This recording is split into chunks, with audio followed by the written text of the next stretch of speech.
Hello, my name is Andrew and I'm going to be reading your tarot cards today. Well, everybody's tarot cards, I guess. Everybody watches this?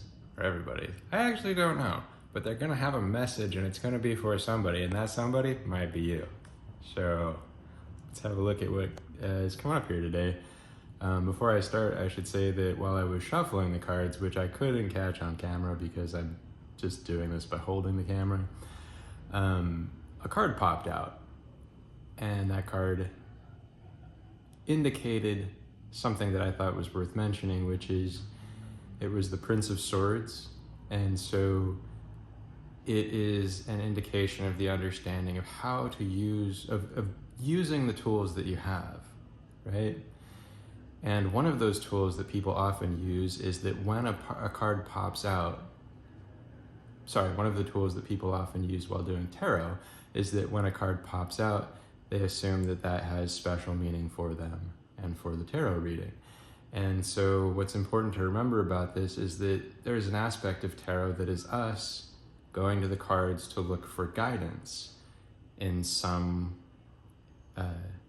means or another. And it is the guidance itself that is the communication to us. But that's also what most tarot readings are about, in a sense, is just reminding people that they do have connections to other levels and that there is guidance and communication and there are things aiding and assisting them in this life. Now, you might read tarot cards and, not even come from a spiritual direction or perspective, and that works perfectly fine. But if you do that, you might still see that there are patterns in the cards. But the thing to remember about all of this is that it is ultimately you that is guiding you. If you receive communication, it's just communication that helps you to put the pieces together. So it doesn't matter whether it's real or it's not. What matters is that you get something out of it. And the Prince of Swords is also, the card that fell out, is also a card that is, it's my card in the deck because I'm a Libra. So it'd be either that or the Knight of Swords, right? But the Prince of Swords is a nice beginning for this because this is the first time I'm doing one of these kinds of videos, and the princes indicate kind of an initiatory sort of a state. So here we go. Let's see what cards come up now. All right.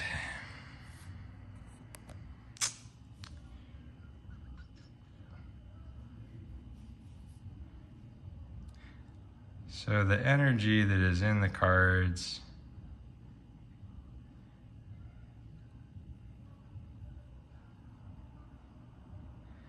it's interesting. There's a card that's coming up in the video for me, but it's not coming up if I'm just looking at the cards themselves. If I'm looking at the cards themselves, this card comes out. So that's an indication of something to talk about. So let's see what this card has to say about what to talk about. So we have the Star, which indicates a crystallization. There is an important process that is being undergone right now, and that process will probably be spoken about in these other two cards. But what it shows is that when you have completed all of the aspects of growth, when you have learned everything that all of the circumstances in your life brought you, essentially as a form of fire, like a crucible, in order to teach you something new, a new concept, a new understanding, then you need to take all of those processes and principles and, like the star, which is indicated here as a star, you receive the energy from them and crystallize it yourself. You crystallize it into your own heart, into the fulfillment of your own wishes, which are what is represented there by the cup that is pouring out the crystallized energy of the self. And then those wishes and those understandings, which are poured upon you through your crystallization of them, through you processing them, is also what you can express into the world, which is why it's shown being poured out of this cup here in her left hand. So let's see what messages. Well, okay, so the energy kind of slowed. Like, I know which are the message cards. This is the card that the camera showed to pull early on in the reading. When I was looking at the camera, I could sense that card had energy in it. And this is the card that popped out to me when I looked at the deck itself with my eyes, which shows that you can, it doesn't show in any sort of empirical way, but it shows for a sensitive reader that that's a kind of thing that can happen that I actually did not know about before I did this, because I've never actually recorded a card reading before. But while I was talking about all of that, this card came out. And so maybe it has something to say about the direction that this goes in. But before I continue on, I'm going to pick this card just because it's saying something to me. Oh, okay, interesting. That's the Princess of Swords. So I mentioned at the beginning of the reading that I had pulled the Prince of Swords, and that card, had this message in it about the nature of readings and what was being brought to us to think about, and that they are a way of connecting us to ourselves and our own understandings that we are searching for. And so what's interesting is that as I was reading these cards just now, and I was looking for the way to go, because remember, like I said, when I talked about picking cards that drop out of the deck when you are shuffling it, when that happens, we are looking for a way to go. We are looking for something to connect to. And so we're just seeking guidance in these readings. And as I was looking for which to turn to, which card to turn to for the next step in the reading, I had multiple cards come out that all seemed like legitimate candidates for reasons that I could come up with in my mind that made them seem, like the correct potential to go with, to get the message. But as I was feeling into the cards that were present that seemed like they might have the message, this one, which was the one that I saw on the camera and it looked like it had a message for me, suddenly I've gotten confused, actually. I don't know which one it was. Either this was on the camera or this one was. This one was not on the camera. I'm remembering now. This is the one that I saw with my eyes, and I saw it had a message. This is the one that was on the camera, and I saw it, and it had a message. And then this was as I was sitting and trying to figure out whether to go with the one that I saw with my own eyes that had a message, and the one that I saw on the camera that had a message. As I was doing that, this one just sort of naturally came out of the deck. It naturally fell out. But while I might have been drawn to pick this one, or this one, or this one for the various reasons that I was connected to them, especially this card, because it came out while I was in a state of indecision, I just on a whim basically picked another card, and it was this one. And so what's so powerful about that is that we go through our lives with reasons for doing things. We search for the best reasons to do things, and we try to act on those reasons, whether that's a concrete reason or it's guidance itself. But sometimes just recognizing that those reasons and those systems do not always work the same way is actually one of the most important things you can do, because you have to loosen up your relationship to the tools that you use and to the world that you are in, let the pieces fly everywhere. Like, let the balls get all thrown up in the air, like a juggler, to let the right thing come out. Because what this symbolizes, the Princess of Swords, is exactly that process. It symbolizes sitting in front of all of the energy of the known, of all the things that we understand, which is air. That's the air sign, is the mind, right? And concepts, understandings, truth. We stand in front of it and we face it. That's what this card symbolizes, is this is the facing of all of those understandings and all of those truths that arrive upon us. And it is finding some kind of meaning in them, finding out what to do with them, creating something out of them. And so what's been created out of them in this sense is a message. And you can see a connection between these two cards, the Princess of Swords and the Star, which is that they both are representations of the feminine. And the relationship, you can see the energy is moving in this direction, right? From the left to the right side of the card.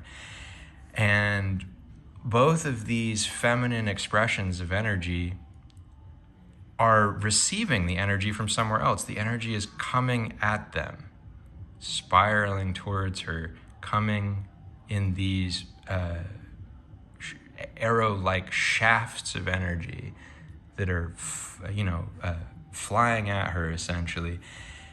And in both of these pictures, the women are receiving in that sense, but in an active way. Because when you are receiving energy that is adverse energy, it's challenging energy, you have to you see the sword here, you put that aspect of your understanding and your truth forward in order to reflect or deflect something, in order to navigate it, which is exactly what I did when I picked this card. Was the energy was sitting in front of me. There was all of this energy sitting here, and I knew to go to a certain energy.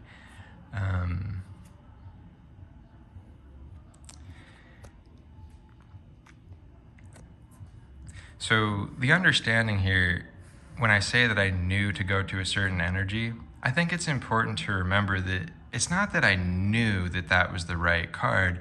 It was actually that I just did it on a whim. I went and picked that card, like I said, I picked it on a whim because I just shook up the system in my mind.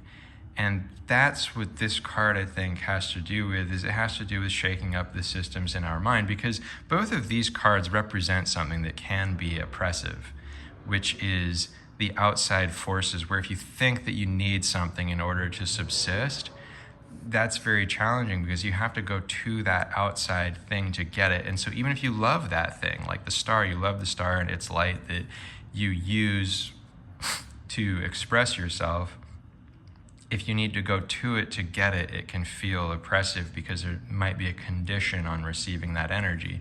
But the thing to remember that this card teaches us about is that the thing that we're always wanting to connect to is source, is our own source energy. And that never runs out. It's always there. It's just a matter of connecting to it. It's a matter of receiving it. But in that sense of breaking free of oppression, it's breaking free of concept, of deciding that things are a certain way and that's the way that they work all the time. Now, there are some times where you want to go, okay, this is the way things work and that's what I'm going to go off of. But what you'll see with these cards is that I don't have a system for doing this reading. I don't have a system of thought. I'm not saying this is how it has to go. I'm just letting what comes out come out. And so that's how you break free of oppression. But if you gave yourself that as a rule, that you go, well, I have to just not use any systems. I have to be totally free and totally random and spontaneous all the time. That's another system. That's another form of oppression. To really truly be spontaneous, you have to not even know whether or not you're going to be spontaneous. So I'm almost done with this reading, but before I finish it, you probably want to know what a few of the cards are. The first one I want to know is the card that popped out as I was seeking guidance before I picked this card. As I was seeking guidance about which card to turn next after the star, this one kind of slid out. And so I'm just curious about, what that is. Oh, that's great. That's hilarious. So what this card symbolizes is it's called the Hanged Man, and it symbolizes essentially, you could say, being drawn in multiple directions between multiple choices, and they both seem equally valid. So you don't know which choice you're going to make. You don't know which direction you're going to go in because there's nothing to differentiate them from one another, really. You're stuck between two extremes that may both be bad, or they may both seem like something good.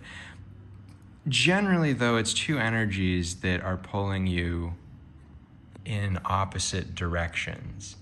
And so one direction I have is I can go, oh, well, I don't want this reading to take forever. I don't want people to lose interest.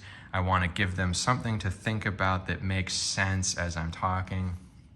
And so I'm gonna try to keep to that.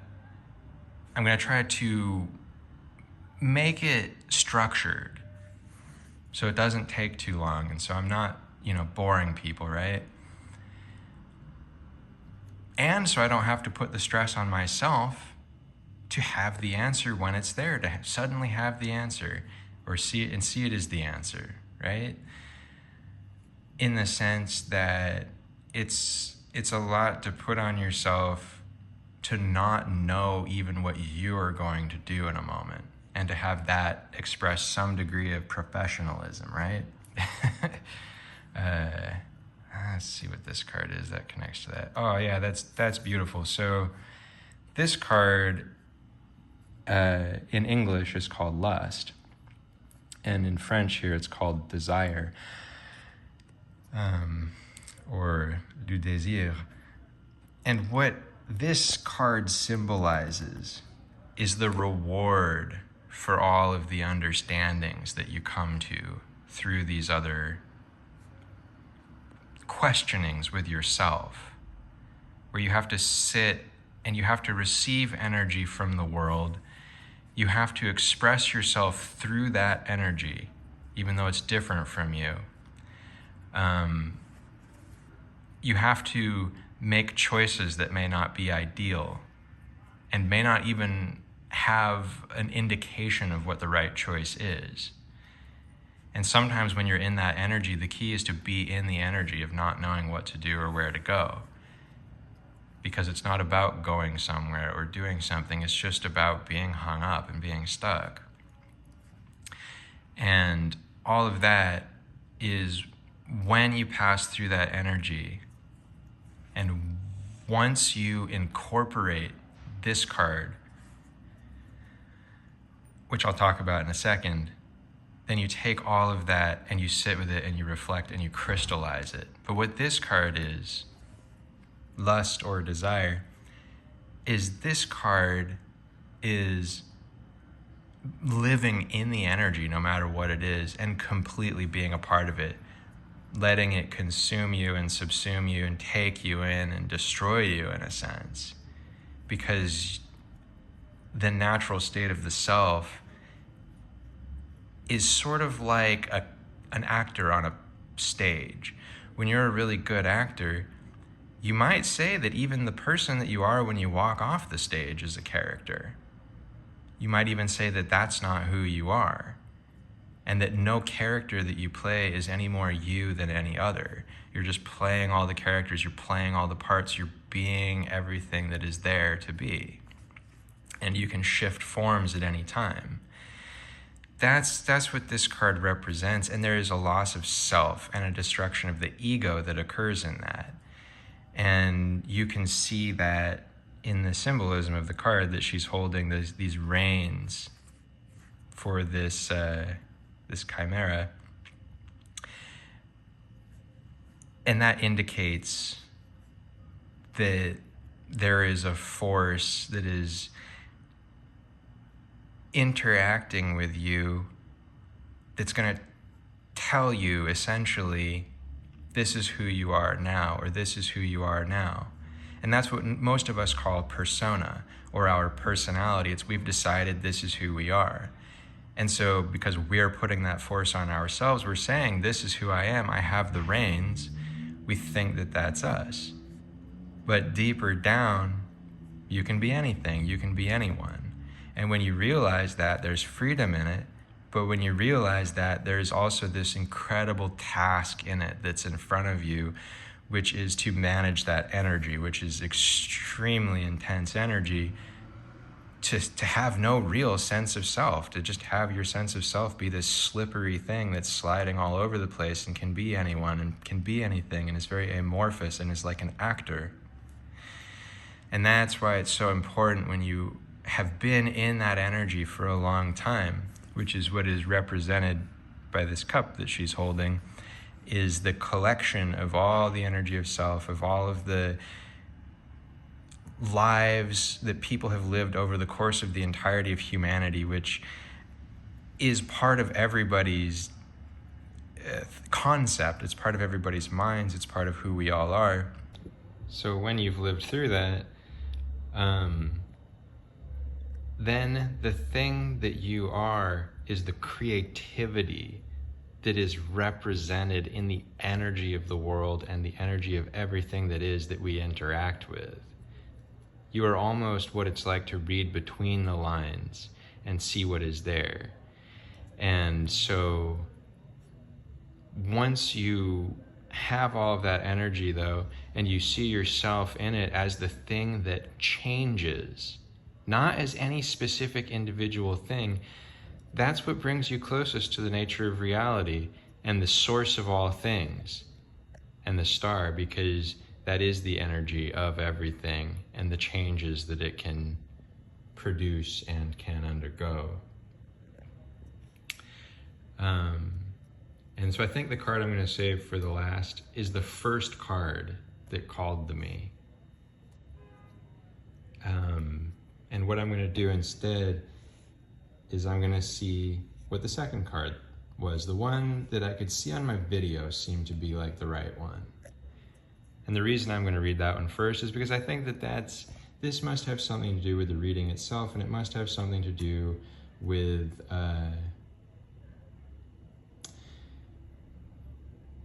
the energy of all of the people that are connected to this. And so what it shows is the Priestess, which is just about balance. It's just about taking everything that you learn, everything that you understand, and have essentially gathered in your net in life. All of the jewels, all of the prized things that make up your world and your life, the material things, it's gathering them together in a state of appreciation and harmonizing everything above all as your true self, as concepts, as awarenesses, as understanding. And in that sense, you're no longer the thing that changes, that was indicated here, and you're not the thing that's crystallizing everything that has been in that state of flux and change. You are the stability behind the change, which is when you are the thing that changes and can be all of the forms that you can be, you are so connected to that energy that it is as if you become the imagination itself. And the imagination isn't worth very much if it can't change. It can't do very much. In fact, even if you could say, well, it doesn't change, it's just imagining one thing, your relationship to that thing changes. If you put a picture in front of yourself, your relationship to it the moment that you see it and your relationship to it after 10 minutes of staring at it are two different things. Your thoughts have changed, your relationship to it has changed, the things you're noticing in it have changed. The meaning of it to you, whether you're interested or bored or excited, whatever it is, it's in a state of change at that time. And I feel like that is going to connect into this last card in some way. Just going to close out this reading here, so let's see what that has to say to us.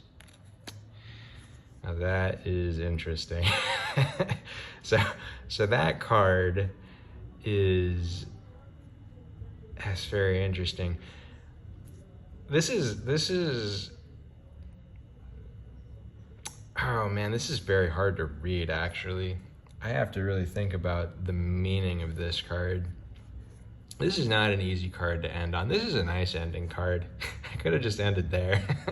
but this card is a challenging one to end on, because what it essentially shows would be sort of the purposelessness of all of this, the purposelessness of everything. That fundamentally we are dream, and in being dream, you are the thing that is changing. You can't really learn anything. There isn't anything to come to know, to come to understand, to gain, because it is your nature to be that formless thing that is always changing. As I said, it's imagination. It's your imagination. You have imagination always. You always do. It's always a part of you, and it's always a part of who you are. But the other aspect of this card, though, is that nothing is ever lost in the universe. And so for everything that happens, for all the changes that occur, and everything that you go through, all of those things are registered. So even if you return back to the place that you started, in a sense, sort of like waking up from a dream, you have been building something in this life, and in the suffering and in the struggles in this life, because this card is called sorrow, or in here it's more like misfortune in French, but in English it's called sorrow. And this shows that essentially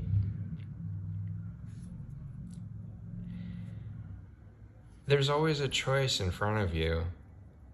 And when you make the choice to move forward, oftentimes that can come in a way that's going to challenge you, because that's the nature of growth. That's the nature of moving forward. And as a spirit, when you are involving all of this energy in who you are and you are choosing to move forward, what that means is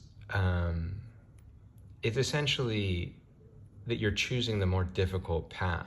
You're not choosing the easy way. And that's what brings you to this life. And that's also reflected in this card I mentioned earlier, the Hanged Man. That's why I said there are two energies going in opposite directions, is because one of those energies is going toward the unknown. It's going toward the mystery, which is represented by this snake that's coiled up, which often represents eternity. And the other direction is towards source. It's towards your life source, which is reflected in the Ankh here. And it is in letting yourself return to the place from which you have come, which feels like you.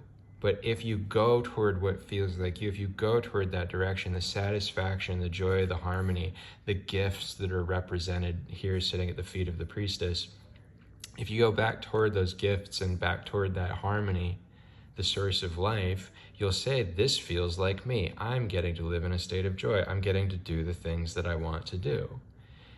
But if you do that, the thing that you're not doing that you also do want to do is that you're not encountering the shadow, the darkness, the fear, the unknown. You're not encountering challenge. But that's a part of who you are too. That's a part of your strength, is to encounter the challenge. And that's very much represented in this card here. It's called desire because what you desire and what you are drawn toward is your true self. And part of your true self is strength, which is the original name of this card. If you look at like the Rider-Waite tarot deck, 11 in the trumps is called strength, because it takes strength to go seeking the thing that you want when you are seeking it essentially from a place of having everything that you technically need and technically could enjoy and love. Because the thing that you want is you want the unknown. You want that mystery, the same mystery that started this whole reading at the beginning, when I was talking about not knowing which cards to pick or which way to go or what it was going to be about, because when I started with the deck, it was just cards, and I shuffled them, and the Prince of Swords came out. And it would be hilarious if I picked the Prince of Swords right now. Let's see. I don't know what cards it's going to be. Oh, Prince of Cups. That's funny. It's not the Prince of Swords, but it's the Prince of something.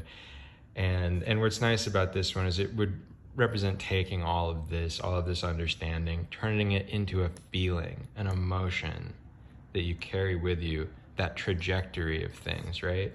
But what I was getting at is that all the mystery that was there, that we went on this journey of mystery, you don't know what's going to happen.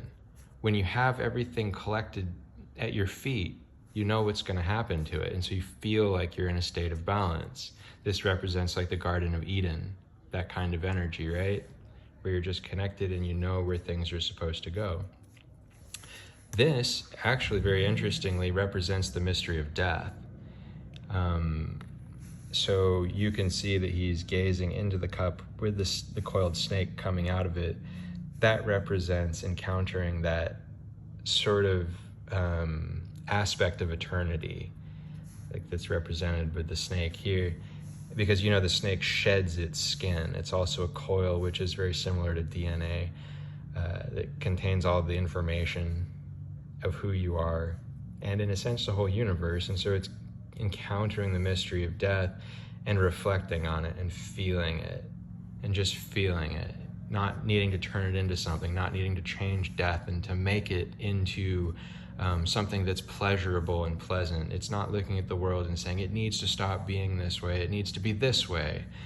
It is instead just sitting with the mystery of death. And if that's what comes to you, then that's what you're with, and that is what is experienced as sorrow.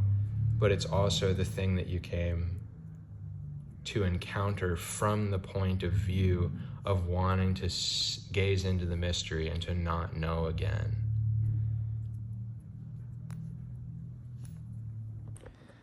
Okay, so since that ended on sort of a down note, I did want to pick just one last card, give you something to focus on, because I feel like there is a message in that, and I often feel like it comes down to one card to focus on, just to crystallize all the energy. So we'll see what that is.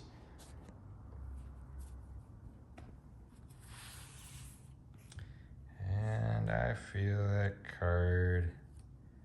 Oh, maybe it's a couple of cards. Oh, geez. Oh, it's back to that state at the beginning of the reading where I kind of want to rush it. But if I'm just going to pick a card, I think I'd just pick this one. I don't know. Okay. So earlier, to be honest, I had pulled these cards out, and I had this very nice moment where there was a card sitting here, just seemed like the right card to pick, and I picked it to do this particular video right now. And it was perfect for it, because it was the happiness card. And I was like, oh, what a nice message to end this on. But this card is sitting here now, and I don't know what it is. It's just sitting out, and I feel like I might as well pick the same one. It has that quality of being in the same card, in the same spot, that worked a moment ago, that did feel like the right thing when I looked at it. But the reason I didn't do that card is because I wanted to spread it out for the video. But we'll see like how this works. I think it is nice that I was talking about not doing things based on systems of like thinking about how to do it earlier. But I'm just doing this because it was literally the card that was sitting here earlier. And so that feels nice to me. And so I'm going to do that. And that's a good message, that the things that feel good to you in a sense, like they feel good in your heart, that have a resonance that's like to your heart, it is the feeling of a thing that is good. It's a feeling of a thing that is joyful, fundamentally joyful. Like be drawn to that, I would say. Oh, that's a very nice actually a very nice message in that way, because the Chariot, this card symbolizes the motion in your life, things coming into motion, the driving forces. And so I was just talking about that energy in a sense through the lens of thinking about it being about happiness earlier. But this would be to say, take action on your happiness. follow your joy, do the things that make you happy. Oh, and one final thing. If you would like a reading from me, please do check out my website. It is listed in the description below. And that is $1 a minute, $60 an hour for a reading. So I hope you'll check that out and get in touch. Just send me an email, let me know, like subject, reading. I want a reading. Or I can say whatever you want it to say, I guess. I'll read your email. If it tells me you want a reading in it, I will get back to you. Okay. Thanks.